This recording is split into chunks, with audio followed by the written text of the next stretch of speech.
Okay, welcome back. Welcome back to the Mic Check Show. Today's guest is a true giant of the game. Yep. A dominant force on the offensive line who protected quarterbacks at the highest level for over a decade in the NFL, baby. Please welcome, y'all, Bryant Mckinnie. What's going on, brother? What up? Thanks for having me. Nah, no problem. I thank you, man, for taking some time off your day. I'll be watching you on the gram. Super busy, always working out, always going out. Then you active. I only go out during the weekends. Okay. During the week, it's strictly routine. It's like a workout. You know, I have like two businesses in the foundation, so everything's kind of geared towards that. And then after 7 p.m. on Friday is whatever. The way I like to start off my pod is by asking rapid fire questions. Are you ready? Yeah. Hardest defensive end you ever had to block? When I first got in the league, a guy named Kabajibia Miller, he was the toughest far as pass protection for me. So I would say he kind of made me like set my game up because I had to go against him twice a year because he played at Green Bay. Loudest stadium you played in? It's a toss up between New Orleans because it was a dome. We had to wear earpieces one time, but I'm gonna say Seattle also was very loud too. Yeah, Seattle was loud. Seattle prides himself in being like 12th man or something like that. Favorite quarterback you protected? Now that's a tricky one. You want to move on? No, I'm saying the one I had the most fun with. I'm gonna say this because I can't even say the furthest. I got the furthest with but the most exciting one to me, I feel like, was Brett Favre. Yeah. Playing with him, so I'll say him. Okay.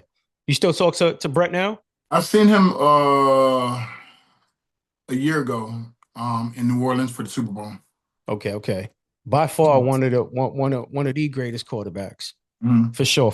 I mean, to me, it don't matter what he went through. You know what I'm saying? It was just exciting, one, because like he came from a rival, which was Green Bay, and then it's like he was already a legend by the time he got to us, and then he took us to that was my first time going to the NFC Championship, like being in that type of game. So it was an exciting year. I'm gonna tell you a Mac fact. I call it Mac facts, right? I'm the person who put, along with Pleasure P. Pleasure P was the artist I worked with in music, so I'm a co-executive producer of his solo project, right? He was on tour with Lil Wayne and them. Lil Wayne's a big Brett Favre fan. So Pleasure was like, oh, we got to get them on the phone. So I said, okay, we ride the bus to go to the airport together. So just call me around this time and I could be able to put him on the phone. So yeah. He called me and then he put Wayne on. And I told Wayne, okay, hold on. I gave Brett a heads up that Wayne would call. So I put them on the phone with each other for the first time. So that's dope. That's dope, BM. Can I call you BM? Is that B-Mac? Yeah, B-Mac. B-Mac sound better. No, I was actually a music producer myself. Yeah, I produced a lot of hit records. I started in '98. But then I just went through some things and would you ever get back into it? I would love to. I mean, I have a studio set up now. Like I have my speakers, my pianos, and all that. But I don't know, man. I mean, I produce for Luda, Cube, G Unit, Dipset, Mano, Fab, you name it. I'm good with podding now, B-Mac. I'm good with podding now, like doing podcasts. Yeah, I mean, but people. It sounded like it was your passion at one point. So I would feel like 1,000%. 1,000%. You just lost passion for it now? Yeah, I'm gonna tell you why. So this is what a lot of kids, right? I'm gonna say kids, up and coming artists don't see. I came in the game in '98. I was 14 years old. I was 14 years old. I was around drugs. I was around women, a lot of women. And they didn't care that I was 14. Seeing a lot of drugs, a lot of coke, a lot of this, a lot of that. I seen a lot of demonic stuff too, to be honest with you, and that's a whole nother topic. But yeah, when I turned 19, 5 years after, I wrote with the biggest Latin artist at the time, which is Romeo Santos, Aventura. Okay. Which is they sing bachata, one of the biggest groups. And being in that environment again, I just saw a lot of things that I guess I wasn't too mature at the time to see, to experience, and that messed me up. And it led me to, I was heavily deep depressed. I was taking medication, you know what I'm saying? I was in my crib. I'm like in my bed for 2 months. It hit me bad. And I tried to come back. I came back. I did some beats for a couple of artists. I loved it. And I got back to I got back in the stool.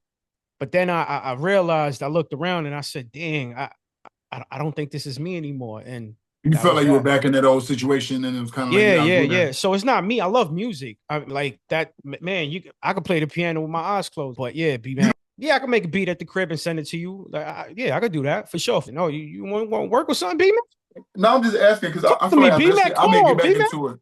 they may get back into it too, though. But I was just asking. And then what's funny is I had a call. I feel like this turned into my show because I'm interviewing you, No, ain't go I? ahead.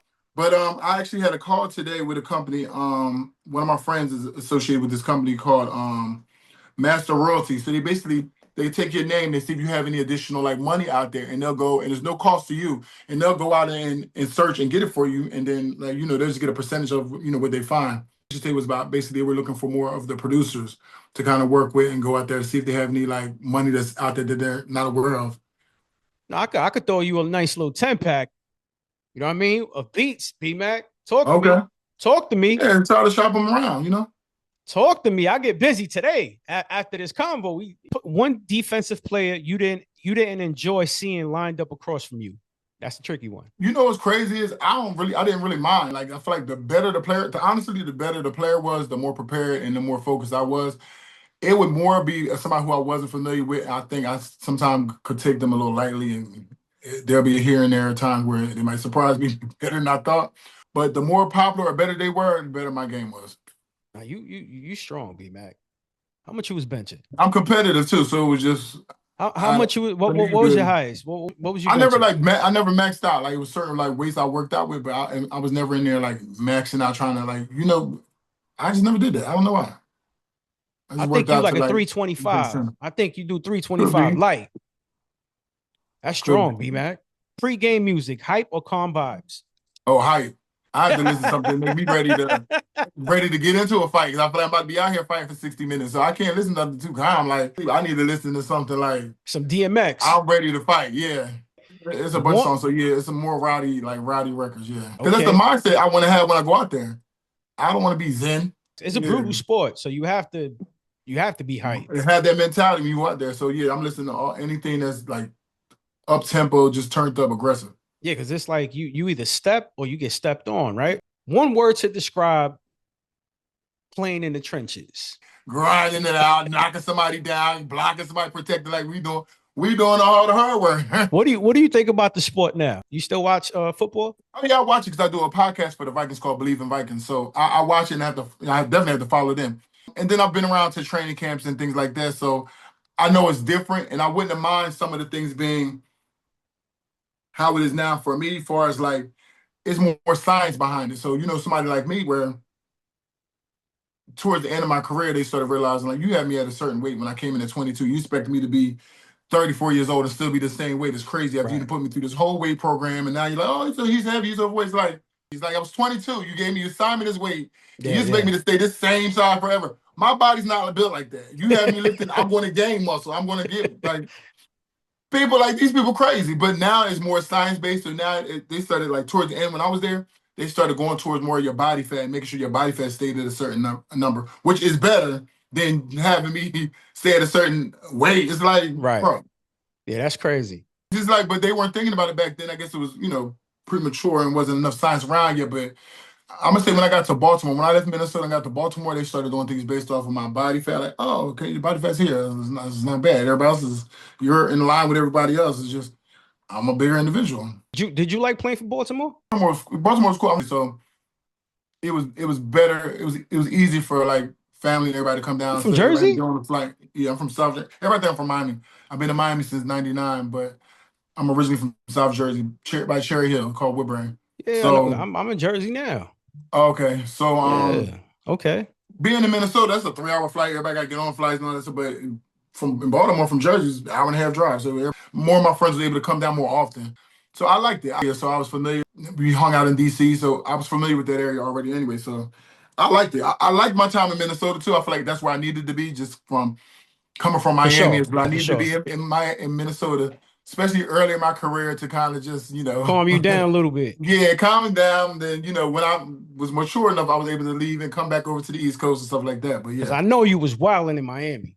I was wilding in Minnesota, so I'm glad it was. I'm glad it was able to it was still contained to a certain extent. Like, you know what I'm saying? I know you was. I turned Minnesota into the club Miami and New Jersey. Like, hey, everybody up there. Like, remember we had a whole boat party that made all the news and everything. So yeah. That's why I'm saying it. Yeah, turned that whole thing upside down. People still hear me to this day. They still talk about the boat party. That's been 20. It's been 20 years exactly now. What do you? What do you? 2006. Is there something that you miss about the league? Sometimes just being competitive. I find my way. I play tennis now, believe it or not, and I'm actually pretty good. So I use that as my a source of just being competitive and getting around and being around people and cardio and problem solving and all that type of stuff. That's my happy place now is playing To tennis. exercise your mind and all that. Yeah. Basically, it just replaced the football part of where I don't got to Yeah. collide with people, but I can still exercise my mind, my body, and everything, and then just problem solve at the same time too. So What that's about the something. paychecks, B Mac? Well, do I miss the paycheck? I feel like the way I've set myself up is I'm still able to. I've been retired for 11 years. I haven't worked for nobody, but I have now two different companies and a foundation. So I spend my time with I'm in the tech space where I have a company called Let's Chat. We do language translation in real time based off your device setting. That's our patent. So like Comcast is a shareholder in my company. We've done the subtitling for the NFL for some years. Coca-Cola, Bojangles, McDonald's, like all these type of companies we work with. A couple NBA teams. And then I just opened up a brokerage in Atlanta, a real estate broker. So I'm recruiting realtors to come work on our brokerage. So I opened this up November 6th. And that's one of many that I'm about to open up too. So I'm at the point where I worked hard to make the money and now I'm letting the money make money for me. I'm still making money, so it don't Nah, you do your matter. thing. You do your thing. You're doing good for yourself, and I'm proud of that because there's a lot of players that I speak to, and to be honest, I'm not putting no one's name out there, but you could tell, they struggling. You know what I mean? Yeah, And that is whack to me because yeah, like meaning it's a brutal sport, man, and I hate the fact that you guys don't get paid enough, and that is horrible. Man, like the NBA is making two yeah. fifty for 4 years. I'm Like, gonna say the thing is with the NBA, it's only 12 to 15 people on the roster. Where the NFL, you got 53 players. You know what I'm saying? yeah, So but I think the owners are richer than the NBA owners. they got to pay out a lot more people. It's more staff. It's more So you staff. think It's is more players. okay? I see It's what you're probably saying. similar amount, but Okay, the NFL has a lot more. Like I knew this from just understanding. Like you have a roster of 15 people. You have a roster of 53 for yeah, us. that's a Then you lot. It's got a lot. each position group. You know what I'm saying? Each position group, you have to pay those guys too, like the head coach and all the position groups. Basketball, you got what, three coaches maybe? Like you know what I'm Yeah, saying? yeah, yeah, yeah, yeah, So yeah. you got Yeah. each position group on both sides of the ball. That's a lot of people. So and then you still got everybody in the front office and training stuff like that. But What you think? What this you think is fair, B Mac? I don't think it's fair. I feel like we play more of a brutal sport and ours should be more guaranteed. You know what That's I'm saying? Where okay. NBA's I is should more have said guaranteed. that. Got it. Yeah, because ours is more brutal. You know what I mean? That's a fact. So when you talk about that, yeah, I can CTE say is so agree. high. You know what I'm saying? It Like, is, and they make you fight for that. They fight you tooth and nail to pay for that. But I will say with the CT and the payments for that, I don't feel like it's okay to just give people money for having CT. You should have a program where once you delegate this money out, that they have to go to the gym and start working out because working out gives you endorphins and it helps you mentally. It needs to be a protocol attached with that. Like, no, it needs to still be a process of, you know what I'm saying? Don't feel like absolutely. you just threw money at somebody and feel like, well, I gave you the money, so y'all go on about your business because it still needs to be something attached to it to like hold that person accountable too. Like, all right, we gave you all this money, so now, and some of that money you need to reinvest in your health. So I feel like that's very important. Is it at least a decent amount that they get? Based on what you grade out. So you grade out at Gotcha. Okay. you Makes grade out, sense. you get anywhere from like 1 to 2.5 million tax free. Okay, and that's what yearly? No, that's just one Just one lump sum. shot. Oh yeah, come Yeah. on, dog. Nah, that's not even. Yeah, that's not even right. But anyway, I mean, I've sat with a lot of, you know what I mean, NFL players, and it sucks, man. It sucks because it's like you. I watch you play. You know what I mean? Mhm. I could imagine you having anything going on. You know what I mean? Anything wrong going on with you? Like that's whack to me. Like, I damn, just what? came from, as soon as I retire, I try to find things to do to start reversing all the damage I've done to my Whatever's body. going on. Yeah. Yeah, right away. Like, I'm not sitting around being in pain and all. Like, nah, let's figure. I do yoga. I go to a place called Stretch Zone. I do everything to try to just movement is medicine. So you got to keep the body moving. I just came from, I was at the med spa, flow drip, NAD Like I'm there doing that stuff to help repair and restore your cells and all that from cellular damage from a cellular level. So one Yeah, of my yeah. trainers, my athletic trainer from the Vikings, he had reached out to me recently because he has this, he works for the NFL now, but he also has this stuff where they do the stem cell treatment and it helps get rid of inflammation and all these different ailments that people have. So he reached out like, hey, I want to bring you, Jared Allen in, you guys come in and get this treatment. And I'm like, yeah, bring me in. Like Yeah, anything yeah, to yeah, maybe yeah. get back feeling close to Is like it a new treatment it's new, but a or lot of it's been people out for travel to years? Panama for it, but like they don't realize it's here in the States. He's Okay. inviting a few guys to come in, and I'm one of them, thank goodness. So You a good dude, B Mac. Like I see you outside all the time, and I'm like, yo, I want to chill with B Mac, man. Like B Mac is cool. Like you can just tell you mad chill. That's dope. Now, when you got to the Hurricanes, right? What was the biggest shock, physically or mentally? the biggest shock, it wasn't physically. So it was getting adapted to the heat. Being out there in that heat, it was like, I'm in a sauna. Like the heat and the humidity was crazy. So I feel like the environment, getting used to that. And then coming from up north, and then it's just like different things you had to learn about the South and, how people, talk and just how they maneuver and stuff too. So it was it was like a culture shock, if anything. That 2001 team is considered one of the greatest team ever. It should be. What made that locker room different, B Mac, from any other team that you've been on? So the year I got there, we were the first class that came off of they were on probation. So Yes, we sir. were the first class that had the full scholarships back. So it was a bunch of us. And I'm gonna say we all came in wanting to take people position.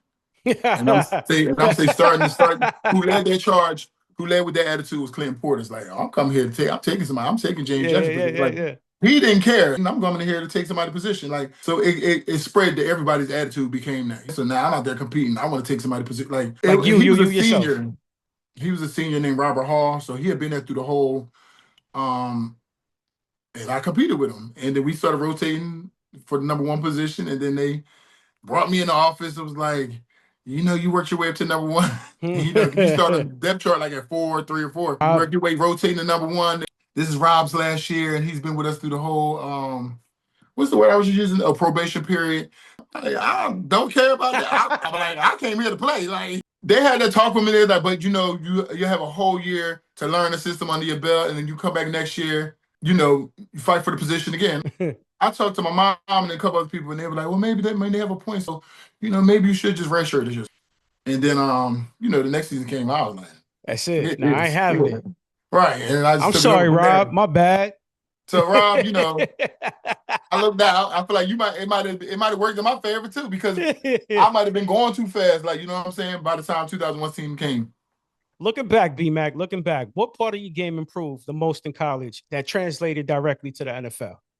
I learned it, and then I was pretty good at it. It was just when I got to run blocking, it was like when I got with Coach Tice, he ended up being our head coach. But prior to the year I got to the Vikings was his first year as head coach. Right. He sat me down and was like, yeah, I don't care what the other O-line coaches tell you, because if they say something to you, tell them I told you to do it. He said, I'm going to show you ways to get the blocks done where it's not as strenuous, and the job is you get the block, right? You just That's get the block right. done. He said, so I'm going to show you ways that you can kind of get stuff done. And I was like, okay, I'll follow his lead, and it worked. Definitely It worked did. for me. So, and then if they ever say something to me, I'll be like, listen, Coach Tice, Coach Tice told me to do Yeah. that. He just gave me some techniques, some tips in run blocking to be more effective, No, and and it it worked worked for out me. because you was one hell of a Yeah, run blocker, man, for sure. For sure. It worked out for you. It worked out for you. You know what, B-Mac? NFL moment. What was your first NFL moment that you realized and you looked up and you said, wow. we were it was like a either Sunday or Monday night game. I know it was like a televised game, and we were just it was a TV timeout, and something just came over me. Like I looked around because we were standing on the field waiting because the TV timeout. And I was like, man, I'm really in the NFL. This crazy. Like I look around like, man, I can't believe I'm really out here. Like I'm Yeah. really on TV. Like I'm really in the NFL. I need to watch this. Like. And I just remember being in a timeout, and something just made me just look. I just looked out in the crowd, so you can see the cameras moving and stuff. And I just seen all this stuff moving. And I just like looked around, like, and we was in Green Bay out here. Mad That's cold out crazy. there too. Mad brick out there. How'd your mom feel, man, when you got drafted? My That mom's is super competitive, crazy, so my mom man. would call me every week after the game. My mom would be at the game and then record the game and then go home and watch the game and then tell me other things she's seen and Yeah, tell me yeah, more. yeah. I'm like, yeah, I don't need you calling me to tell me other things you've seen, stuff like that. She real competitive, so Shout she out to always was moms, man. staying on top of it. She played any sport? She played basketball like in high school. God, yeah. So no Yeah. wonder that's where it came from. That's dope, man. And You she's a know, Scorpio, so Scorpios be real competitive too. I know Yeah, that for a so fact, B man, because you was wild again in Miami. You was wild. I have a few more, right? What separates a good tackle from an elite one mentally? mentally is just always trying to figure out your opponent and going in with a game plan. You know what I'm saying? Right, Not going and right, trying to right. freestyle, but film study and knowing how to watch film. Some guys watch film, but they're not really knowing what they're watching or how to watch it. So it's looking at tips, right? So knowing your opponent basically is what separates you. Sometimes people just going down there and just reacting off of whatever, but they ain't really watching Off a film. reaction. Yeah, because some guys are Okay. lazy. They don't like to watch film, but film gives you some tips so you know what to look for. And they have habits that they do certain things, and when they do certain things, a line up a certain way, they're going to do this. So you kind of it gives you a heads up on like what to expect. So that's what separates people. I feel like it's film study and What how B well they know Mac their opponent. B Mac what did that championship validate for you personally? Which one? The The college? Or? yeah. Oh, everything that we worked for. You know, the year before we were supposed to go to the national championship. We lost the second game of the season, I and know. then we ended up beating Florida State. But then somehow Florida State ended up going to the national championship over us against Oklahoma. So we had to win our bowl game against Florida, the Sugar Bowl, and by us winning that, if Florida State would have beat Oklahoma, we'd have shared it. So going into the next season, our whole theme was control our own destiny, and so Right, we can't right. lose no games. We can't rely on nobody else. So going into a season with that attitude and that mindset and doing all these extra workouts on Saturdays with no coaches there, we realized like, and then you get to the championship and you win, you realize all that work and everybody believed and everybody was on board and believed in it. Like, so that was like the best feeling to know like from the whole year before is what motivated us to get to where The we went next to. year. So we just realized we couldn't lose. We lost one game and then we didn't get in. So we realized we couldn't lose any. This last question, B Mac. I've asked every single player on my pod. And obviously you get different, responses and answers and stuff like that. But they're all very interesting, right? So what would you want your legacy to be? My legacy pretty much would be a hard worker who never missed no games due to injury. He That's gonna right. show up. He's accountable. He's reliable. And I just played hard. Like I was injured a few times, but I felt like the coach was like, "We'd rather have you out there." And just you had to hide injury sometimes and try to just finesse on some games Yeah, not of facts, getting facts. blocks done. But that they knew I was gonna fight regardless. That's dope, man. B Mac, I thank you, right, for your time. I appreciate you. Yeah, Okay. we should definitely chop it up, man. This meeting was probably divine. I have my joint right here, B Mac. Real talk. I got my little in-house production joint. You know what I mean? It was just that I don't know, for some reason it's not in me no more. And I'll be asking God, like, please, man, like fill me with that love, with that passion for music. And I man, and mind you, another thing too, which is crazy, B Mac. I still pay for all these programs, Splice and Track Lib. I have all these apps that I'm still paying for $20 monthly, $30 monthly, and I Yeah, still you might as don't. well put it to use. I think sometimes if you just align with the right people and good people at that, you won't go through that same experience. You know what I'm saying? So Oh, this is God why gave you we a gift, talking, B Mac. right? But God gave you a gift for a reason, and it's not to just sit on it. You know what I'm Nah, saying? So it's just like, I didn't like that, right, B Mac. I said, yo, we yeah, talking for a reason. You got no, because I was motivate me, still trying to man. deliver a message. You got to motivate me, B Mac. Come on. I know, but I was trying to deliver a message still. So that's what. You gotta hype me up. I appreciate you. Thank you so much. God bless you and your family. Cool. Comment, like, and subscribe, and go follow BMAC, man. Y'all, go follow BMAC, man. Oh McKinney yeah, you B. got shout out your platforms. There you go. Thank you so much. We gonna chop it up. Peace.